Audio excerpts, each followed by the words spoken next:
কবিতাৰ নাম ঈশ্বৰ। প্ৰলয়ৰ পৃথিৱীত ঈশ্বৰক মানুহে বচাব, কাৰণ মানুহেই তেওঁৰ সৃজক।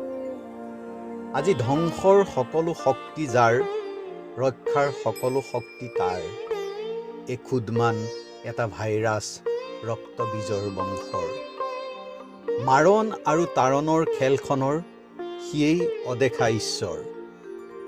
মাউৰত বাচি থকা মানুহে ঈশ্বৰক জীয়াই ৰাখিব। উত্তৰহীন সাঁথৰৰ উহত তেওঁকে থাপিব।